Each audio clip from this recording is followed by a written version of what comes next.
El universo y el Dr. Einstein. Lincoln Barnett.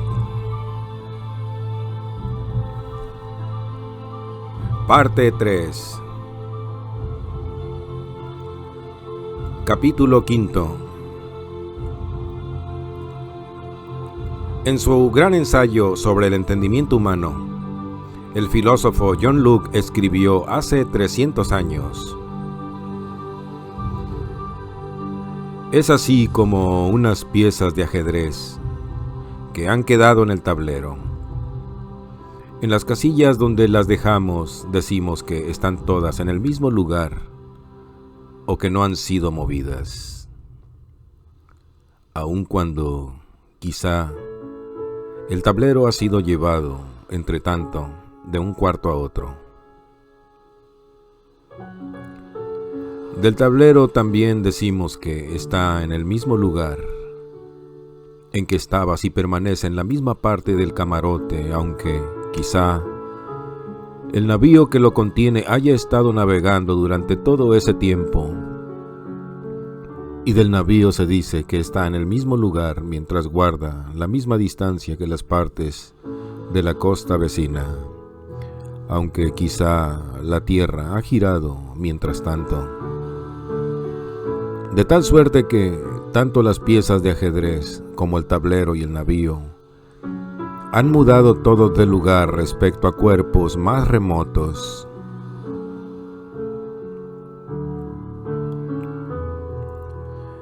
Encerrado en esta imagen de las piezas que se mueven sin haber sido movidas está un principio de la relatividad de la posición. Pero esto sugiere otra idea: la relatividad del movimiento.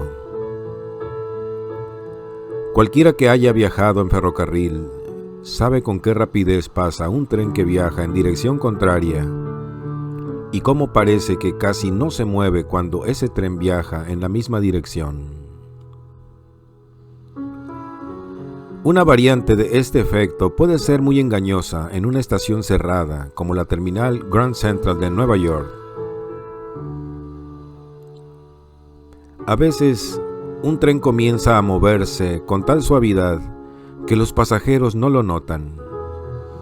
Entonces, si miran a través de la ventanilla y ven pasar un tren en la vía de al lado, no pueden saber cuál tren está en movimiento y cuál está detenido. Tampoco pueden decir cuán aprisa se mueve alguno de ellos, ni en qué dirección. La única forma que tienen de juzgar su situación es mirar hacia afuera, al otro lado del vagón, y encontrar algún punto fijo de referencia, como la plataforma de la estación o una señal luminosa. Newton conocía estos trucos del movimiento, solamente que pensó en barcos y no en trenes. Sabía que, estando la mar en calma, un marino puede afeitarse o beber su caldo tan cómodamente como si el barco estuviese inmóvil en el puerto. Tanto el agua de la palangana como la sopa de un plato permanecerán sin agitarse, independientemente de que la velocidad del barco sea de 5, 15 o 25 nudos. Así, a menos de que mire hacia afuera, le será imposible saber la velocidad con que se mueve el barco o si siquiera se está moviendo. Claro que si el mar se agita o el barco cambia repentinamente de dirección, notará su estado de movimiento. Pero dadas las condiciones ideales de un mar en perfecta calma y un buque silencioso, nada que se haga bajo cubierta, ninguna observación o experimento mecánico hecho dentro del barco, revelará su velocidad en el mar. El principio físico indicado por estas consideraciones lo formuló Newton en 1687. Los movimientos de cuerpos encerrados en un determinado espacio, escribía, son los mismos, tanto en el caso de que ese espacio esté en reposo, como en el supuesto de que se mueva uniformemente en línea recta, sin movimiento circular. Este es conocido como el principio de la relatividad newtoniana o galileano. Puede expresarse en forma más general de la manera siguiente.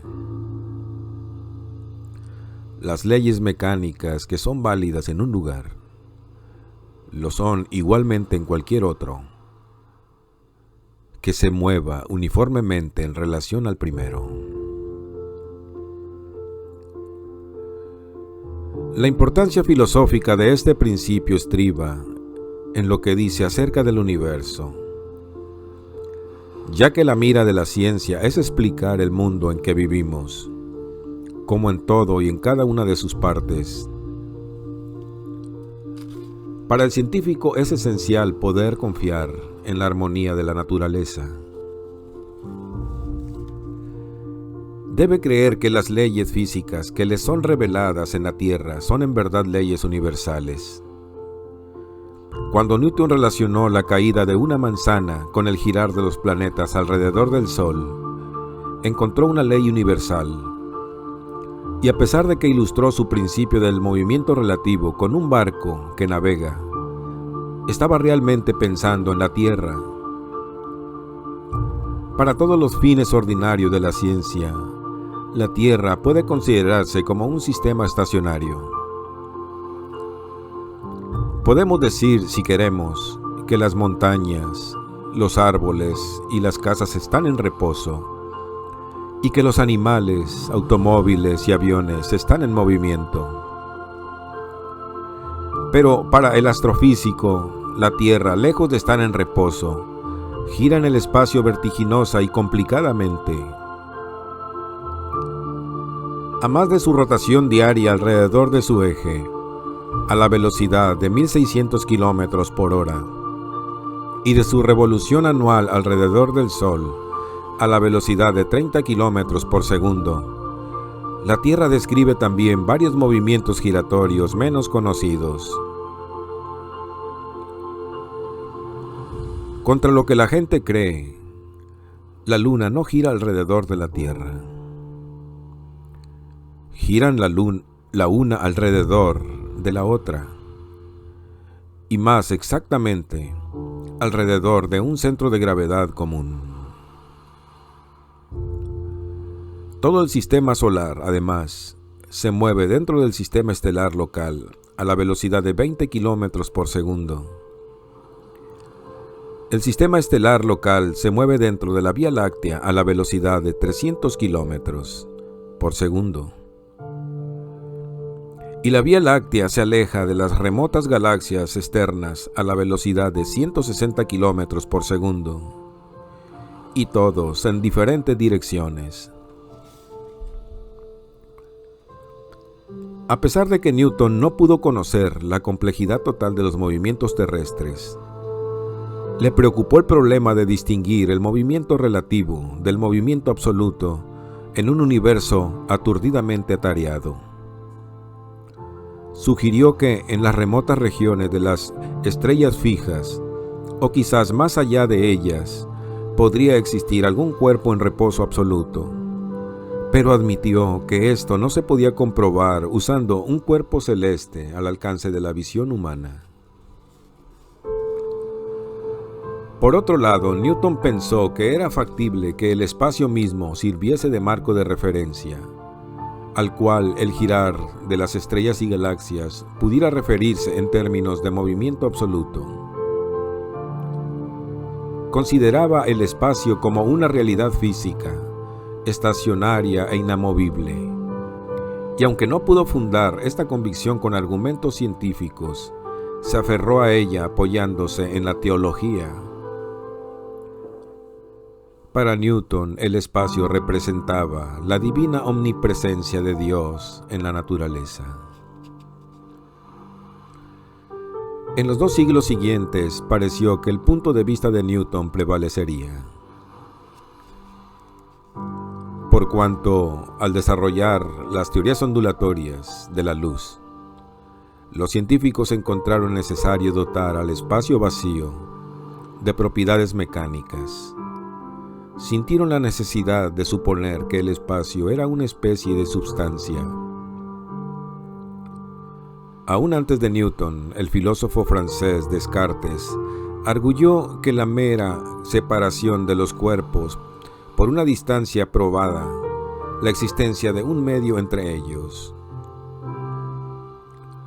Para los físicos de los siglos XVIII y XIX, era obvio que si la luz consistía de ondas, debería existir un medio que la sustentara, tal como el agua propaga las olas del mar y el aire transmite las vibraciones que llamamos sonido. Así, cuando los experimentos mostraron que la luz puede viajar en el vacío, los científicos concibieron una sustancia hipotética que llamaron éter, y que, según ellos, llenaba el espacio y la materia. Posteriormente, Faraday propuso otro tipo de éter como vehículo de fuerzas eléctricas y magnéticas. Cuando finalmente Maxwell identificó la luz como una perturbación electromagnética, el éter parecía haber ganado su caso. El producto final de la física newtoniana fue un universo ocupado por un medio invisible, en el que erraban las estrellas y a través del cual viajaba la luz como las vibraciones en un plato de jalea.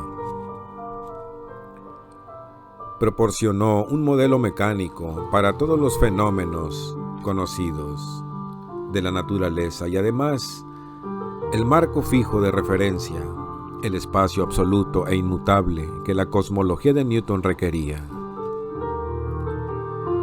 Sin embargo, el éter presentaba algunos problemas, el menor de los cuales no era que su existencia no había sido demostrada. Para decir de una vez por todas si realmente existía eso que llamaban éter, 2 físicos americanos, Michelson y Morley, realizaron un experimento, ahora clásico, en Cleveland, el año 1881. El principio en que basaron su experimento era bien simple. Pensaron que si todo el espacio es un inmóvil mar de éter, el movimiento de la Tierra a través del mismo debería poderse registrar y medir de la misma manera que los marinos miden la velocidad de un barco a través del mar. Como hizo ver Newton, es imposible descubrir el movimiento de un barco en aguas tranquilas por medio de experimentos mecánicos realizados en su interior. Los marinos averiguan la velocidad de un barco lanzando al mar un tronco al que se ha arrollado una cuerda anudada a intervalos iguales y contando los nudos que pasan en cierto espacio de tiempo. Para descubrir el movimiento de la Tierra a través del mar de éter, Michelson y Morley lanzaron un tronco por la borda, y el tronco fue un rayo de luz. Si la luz realmente se propaga por el éter, su velocidad debe ser afectada por la corriente de éter que origina el movimiento de la Tierra. Específicamente, un rayo de luz proyectado en la dirección del movimiento terrestre debe ser retardado por el flujo de éter, de la misma manera que es retardado un nadador al ir contra la corriente. La diferencia debe ser ligera, pues la velocidad de la luz, que fue determinada exactamente en 1849, es de 298.055 kilómetros por segundo, mientras que la velocidad de la Tierra en su órbita alrededor del Sol es de solo 30 kilómetros por segundo. Por lo tanto, un rayo de luz enviado contra la corriente de éter debería ir a la velocidad de 298,025 kilómetros por segundo, mientras que uno enviado a favor de la corriente de éter debería ir a 298,085 kilómetros por segundo.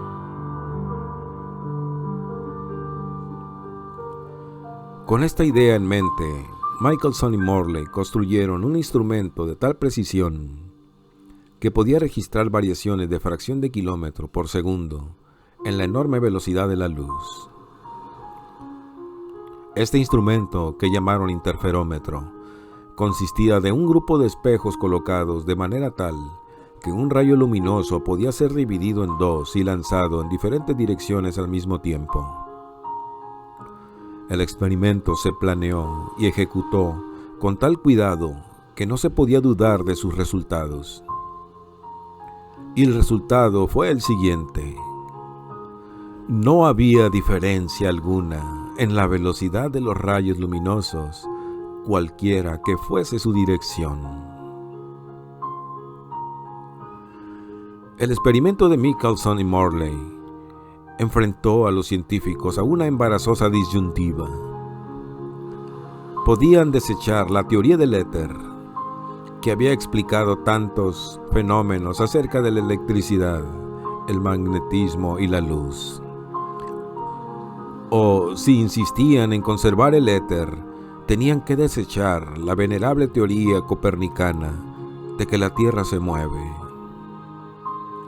A muchos físicos les parecía más sencillo creer que la Tierra está en reposo, que creer que las ondas luminosas y electromagnéticas pudieran existir sin un medio que las sustentara. Fue un serio dilema que dividió la opinión científica durante un cuarto de siglo. Varias hipótesis nuevas fueron lanzadas y rechazadas. El experimento fue repetido por Morley y otros, y se llegó a la misma conclusión. La velocidad aparente de la Tierra a través del éter era cero.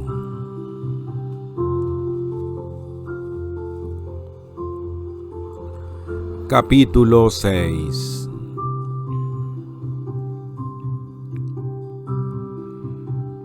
Entre los que pensaron en el enigma planteado por el experimento de Michelson y Morley, figuraba un joven examinador de la oficina de patentes de Berna, llamado Albert Einstein. En 1905, cuando tenía 26 años de edad, publicó un pequeño artículo en el que sugería una respuesta al problema, en forma tal que abrió un nuevo mundo al pensamiento científico. Einstein empezó por rechazar la teoría del éter y con ella la idea del espacio como un sistema fijo, en reposo absoluto, dentro del cual es posible distinguir el movimiento absoluto del relativo. El hecho indisputable establecido por el experimento de Michelson y Morley era que la velocidad de la luz no es afectada por el movimiento terrestre. Einstein entendió esto como la revelación de una ley universal. Si la velocidad de la luz es constante, independientemente del movimiento de la Tierra, pensaba debe ser constante independientemente del movimiento de cualquier sol, luna, estrella, meteoro o cualquier otro sistema que se mueva en cualquier lugar del universo.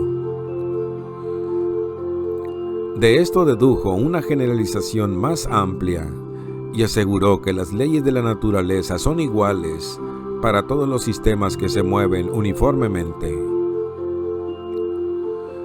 Esta sencilla declaración es la esencia de la teoría especial de la relatividad de Einstein. Incorpora el principio de relatividad de Galileo, que declara que las leyes mecánicas son las mismas para todos los sistemas que se mueven uniformemente. Pero su formulación es más comprensiva. porque Einstein no pensaba solo en leyes mecánicas, sino también en las leyes que gobiernan la luz y otros fenómenos electromagnéticos. Así pues, las unió en un postulado fundamental: todos los fenómenos de la naturaleza, todas las leyes, son los mismos para todos los sistemas que se mueven uniformemente unos respecto de otros. Aparentemente no hay nada asombroso en esta declaración. Simplemente reitera la fe de los científicos a la armonía de las leyes naturales. Aconseja también a los hombres de ciencia que dejen de buscar un marco de referencia absoluto y estacionario en el universo. El universo es un lugar desosegado.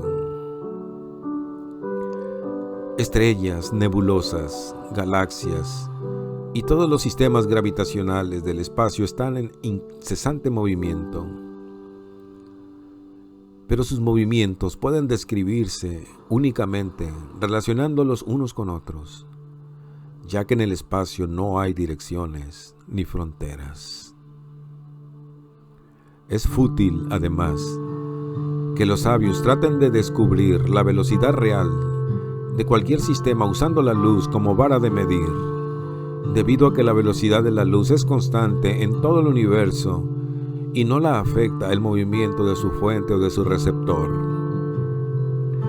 La naturaleza no ofrece medidas absolutas de comparación, y el espacio es, como otro matemático alemán, Leibniz, vio con claridad 2 siglos antes de Einstein, simplemente el orden o relación que guardan las cosas entre sí.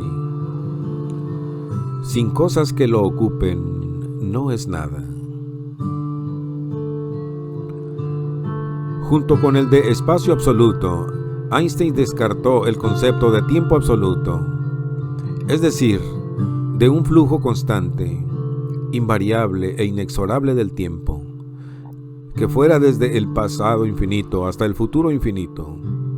Gran parte de la oscuridad que ha envuelto la teoría de la relatividad se origina en la aversión humana a reconocer que el sentido del tiempo, como el del color, es una forma de percepción. Tal como no existe el color sin un ojo que lo perciba, así un instante o una hora o un día nada son sin un acontecimiento que lo señale. Y tal como el espacio es simplemente un orden posible de objetos materiales, así el tiempo es simplemente un orden posible de acontecimientos.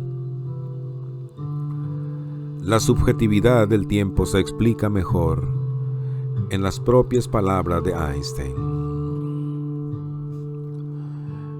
Las experiencias de un individuo, dice, se nos aparecen ordenadas en una serie de sucesos.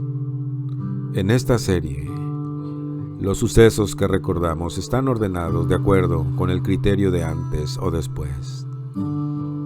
Existe, por lo tanto, para el individuo, un yo-tiempo o tiempo subjetivo. Este no es mensurable en sí mismo. Yo puedo, desde luego, asociar números a los sucesos, de tal manera que al último acontecimiento se asocia un número mayor que al inmediatamente anterior. Esta asociación la puedo definir con un reloj, comparando el orden de los sucesos dado por el reloj con el orden de la serie dada de sucesos.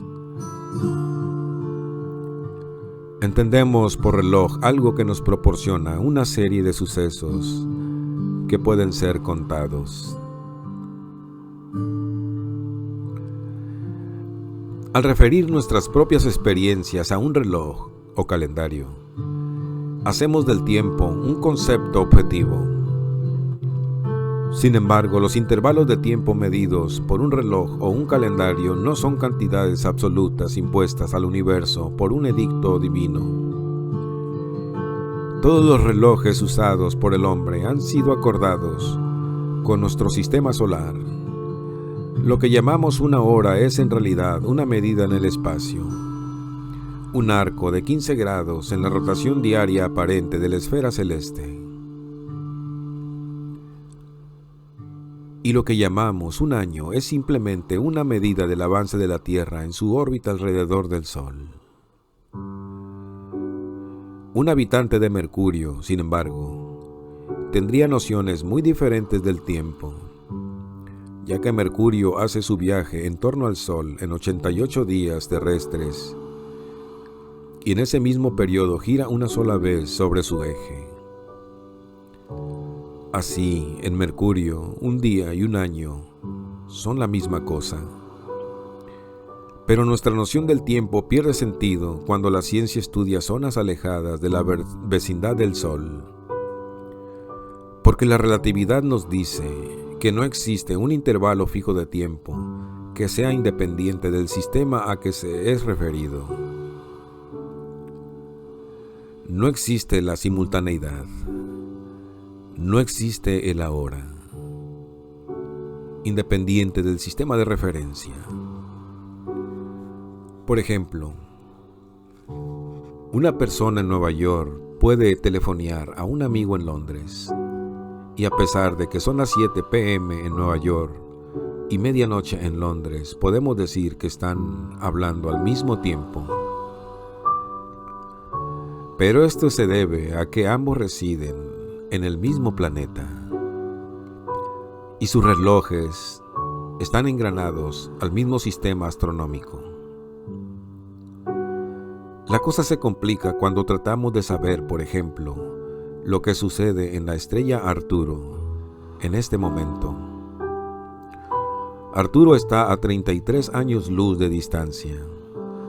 Un año luz es la distancia que la luz viaja en un año, aproximadamente 9.5 billones de kilómetros.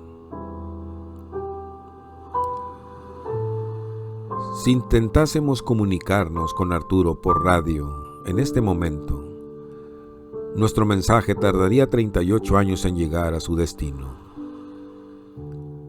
Y otros 38 tardaríamos en recibir respuesta. Cuando miramos a Arturo y decimos que la vemos ahora, en 1949, estamos viendo realmente un fantasma, una imagen proyectada sobre nuestros nervios ópticos por rayos de luz que se alejaron de su frente en 1912. La naturaleza no nos permitirá saber si Arturo existe ahora, hasta 1988.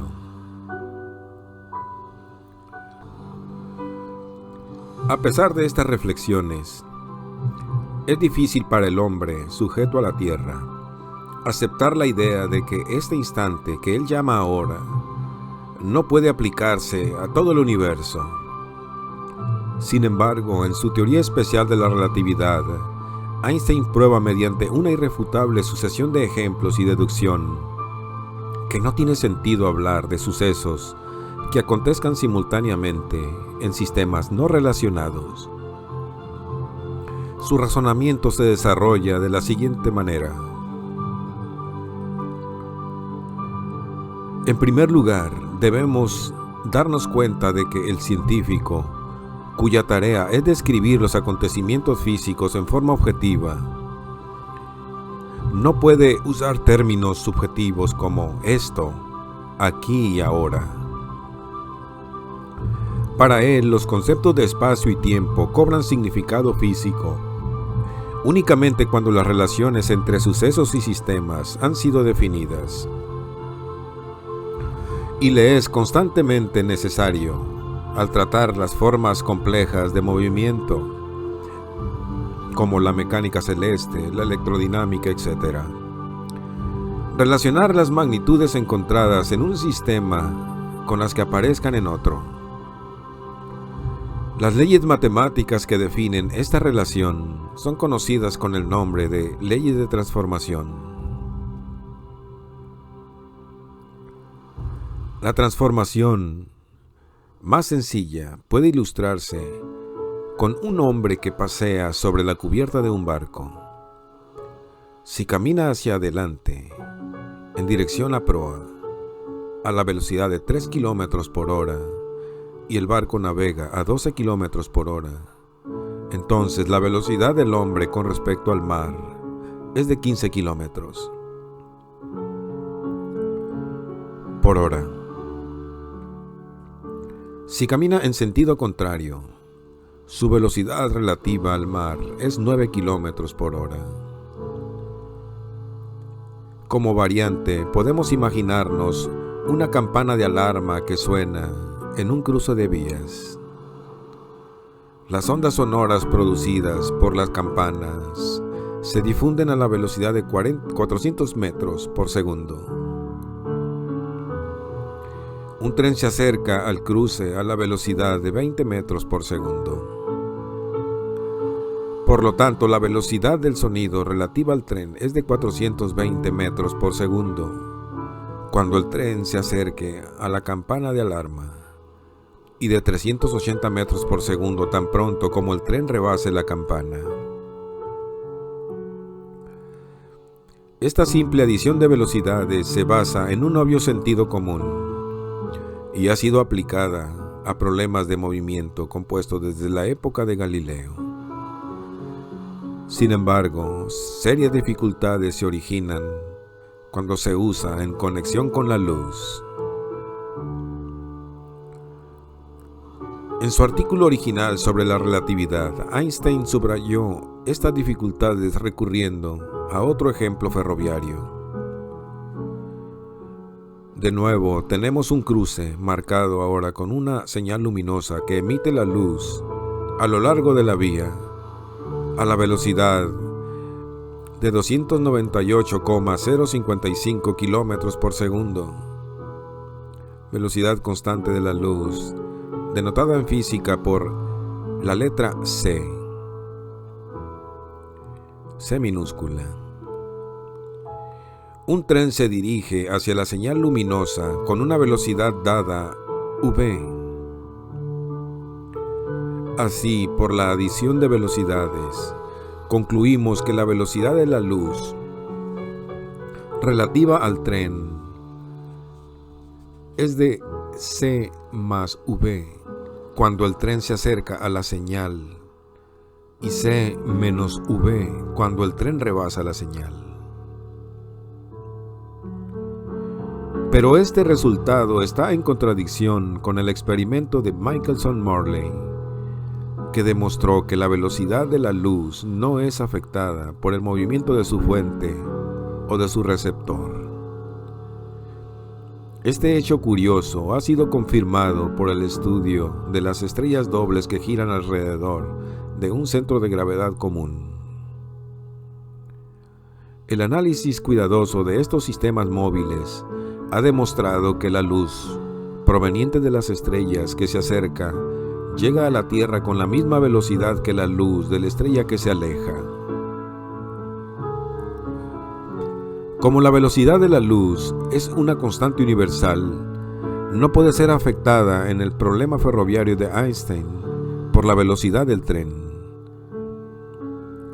Incluso si imagináramos que el tren se acerca hacia la señal luminosa a una velocidad de 16.000 kilómetros por segundo, el principio de constancia de la velocidad de la luz nos dice que un observador que se hallara en el tren registraría la velocidad de la luz que le viene dada de la señal en 298,055 kilómetros por segundo.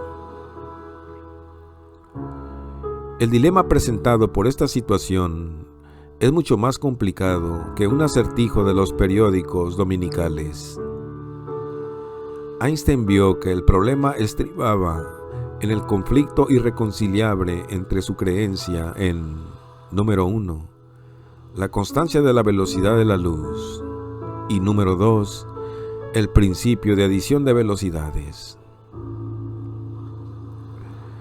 A pesar de que este último parece estar basado sobre la rigurosa lógica de las matemáticas, 2 más 2 suman 4, Einstein reconoció en el primero una ley fundamental de la naturaleza. Concluyó, por lo tanto, que debía ser encontrada una nueva regla de transformación que permitiese describir relaciones entre sistemas móviles de manera que los resultados concordaran con lo que se sabía acerca de la luz. Einstein encontró lo que buscaba en una serie de ecuaciones desarrolladas por el gran físico holandés Lorentz, en conexión con una teoría específica suya. A pesar de que actualmente su aplicación original tiene interés primordialmente para los historiadores de la ciencia, la transformación de Lorentz vive como parte de la estructura matemática de la relatividad. Para entender lo que dice, sin embargo, es necesario percibir primero las fallas del viejo principio de la adición de velocidades. Estas fallas las hizo ver Einstein por medio de otras anécdotas ferroviarias. Una vez más pensó en un trozo recto de vía, con un observador sentado en el terraplén situado junto a la vía. Estalla una tormenta y dos rayos caen sobre la vía simultáneamente, en puntos separados A y B. Ahora bien, ¿qué entendemos por simultáneamente?, pregunta Einstein. Para aclarar mejor el ejemplo, supone que el observador está sentado precisamente en el punto intermedio entre A y B, y está equipado con una serie de espejos que le permiten ver los puntos A y B al mismo tiempo sin mover los ojos. Entonces, si ambos rayos se reflejan en sus espejos, al mismo tiempo exactamente pueden ser considerados como simultáneos. Ahora, un tren avanza por la vía y un segundo observador está precariamente sentado en el techo de uno de los vagones con un aparato de espejo similar al que tiene el observador del terraplén. Ocurre que este observador móvil se encuentra directamente enfrente del observador del terraplén en el preciso instante que los rayos caen en A y B. La pregunta es, ¿serán los rayos simultáneos para él? La respuesta es no, ya que si el tren se aleja del rayo B hacia el rayo A, es obvio que el rayo B se reflejará en sus espejos una fracción de segundo más tarde que el rayo A. Para evitar dudas sobre esto, podemos imaginarnos por un momento que el tren se mueve a la imposible velocidad de 298,055 km por segundo, que es la velocidad de la luz. En tal caso, la luz proveniente de B, que viaja a la misma velocidad que la de A, no podrá reflejarse nunca en los espejos, por serle imposible rebasar al tren. Así el observador a bordo del tren asegurará que solamente un rayo cayó sobre la vía. Y cualquiera que sea la velocidad del tren, el observador móvil insistirá siempre en que el rayo en A cayó antes que sobre la vía. Por lo tanto, los rayos que son simultáneos para el observador estacionario no lo son para el observador que se halla a bordo del tren. La paradoja de los rayos dramatiza uno de los más sutiles y difíciles conceptos de la filosofía de Einstein, la relatividad de la simultaneidad. Muestra que el hombre no puede asumir que su sentido subjetivo de ahora puede aplicarse a todas las partes del universo, ya que, como Einstein señala, todo cuerpo de referencia o sistema de coordenadas tiene su tiempo particular, a menos de que se nos diga cuál es el cuerpo de referencia a que se refieren las declaraciones del tiempo. No tiene sentido hablar del tiempo de un suceso.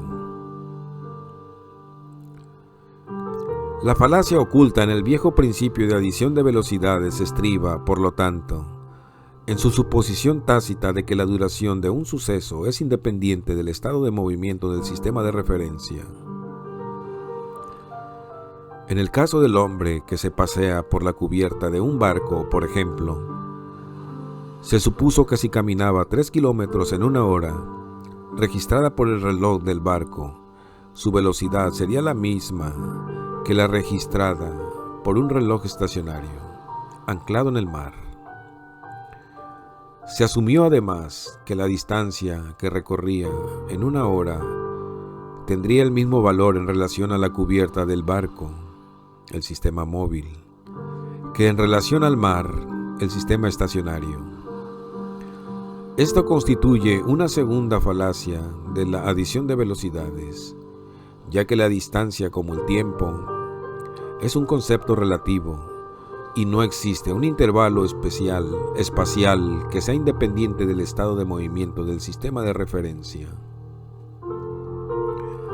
Einstein hizo ver, por lo tanto, que el científico que desea describir los fenómenos de la naturaleza en términos congruentes con todos los sistemas del universo debe considerar las medidas de tiempo y distancia como cantidades variables. Las ecuaciones de transformación de Lorentz hacen precisamente esto. Conservan la velocidad de la luz como constante universal, pero modifican todas las medidas de tiempo y distancia de acuerdo con la velocidad de cada sistema de referencia.